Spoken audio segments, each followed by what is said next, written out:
The hall was packed, relatives, neighbors, even family friends had gathered to celebrate. Laughter echoed, glasses clinked, and the smell of food filled the air.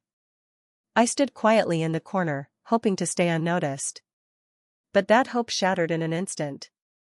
My father's voice cut through the crowd, sharp and angry. He pulled me forward, his face twisted with disappointment. Before I could explain, his hand struck my cheek, loud, hard, undeniable. The sound silenced the entire room for a split second. My skin burned, but what hurt more was the weight of so many eyes watching. And then, it happened. My sister, my own sister, clapped. She clapped like it was entertainment, like my humiliation was a performance for her amusement. A few chuckles followed from others, but her laughter rang the loudest. My chest tightened as the heat of shame climbed up my throat. I wanted to disappear. I wanted the ground to swallow me whole. But instead, I stood frozen, cheeks burning, eyes stinging with tears I refused to let fall. No one defended me. No one stopped him. I was left to carry the sting of that slap, not just on my skin, but deep in my heart. That night, the house was quiet, but my heart was anything but. I sat on the edge of my bed, the dim glow of the streetlight sneaking through the curtains. My cheek still throbbed where his hand had landed, but the pain inside my chest was far worse. I replayed the scene over and over, the laughter, the clapping, the look of satisfaction on my sister's face. Each memory felt like another slap, each echo of laughter another cut. I pressed my hands against my ears, but it wouldn't stop. It lived inside me now. The questions came like waves I couldn't escape. Why me? Why did my sister find joy in my pain? Why did no one stop it? I wondered if maybe they were right, if maybe I was just a burden, someone worth mocking instead of protecting. But deep inside that storm of doubt, something stirred. A small, quiet thought that refused to die: this isn't all I am. This moment will not define me. The pain was heavy, but so was the sense that life couldn't stay this way forever. I didn't know what to do yet, but I knew I had to reach for something, anything, that reminded me I mattered. I wiped the tears from my face, promising myself that silence would not be my prison. My hands trembled as I picked up the phone. It felt heavier than it ever had before, like it carried the weight of everything I couldn't say out loud. For a long moment, I just stared at the numbers on the screen, my thumb hovering, my heart pounding. I wasn't calling to complain. I wasn't calling to fight back. I was calling because I needed someone to remind me I wasn't invisible.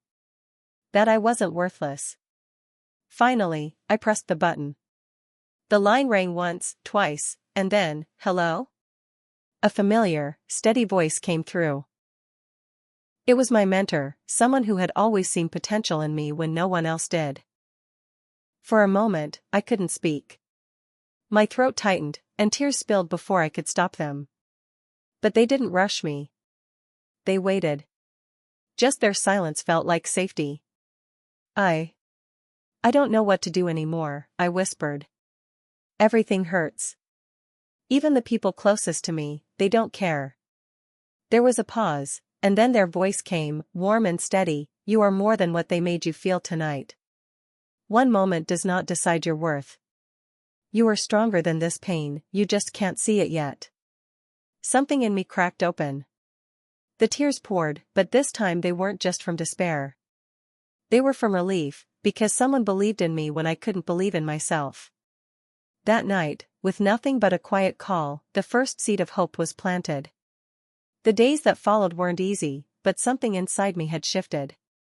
That phone call became my anchor. I replayed their words every time doubt crept in. One moment does not decide your worth. It became a lifeline I clung to. Slowly, I started making changes. I poured myself into my studies, into work, into anything that helped me grow beyond the walls of my house.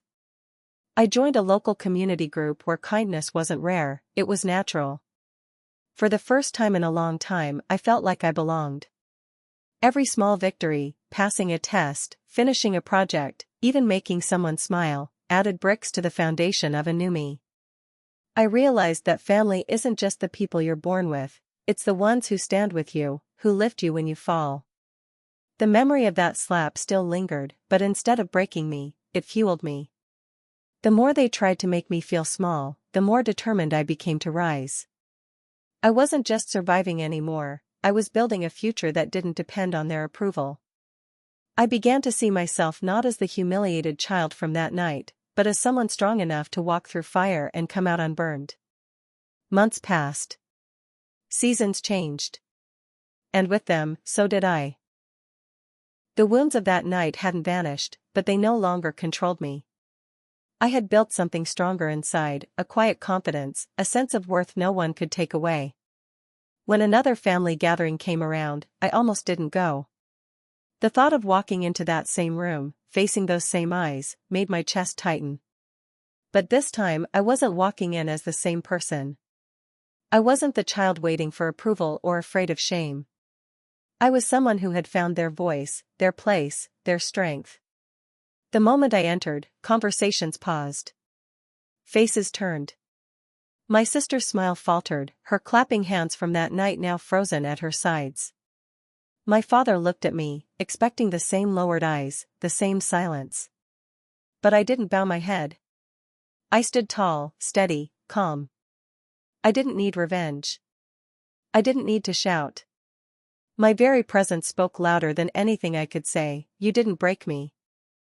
For the first time, I saw something new in their faces, not mockery, not laughter, but recognition. Recognition that I had grown beyond the limits they set for me. And in that moment, I realized the truth: healing wasn't about making them regret what they had done, it was about proving to myself that I was more than their cruelty. I left that night not with bitterness, but with peace.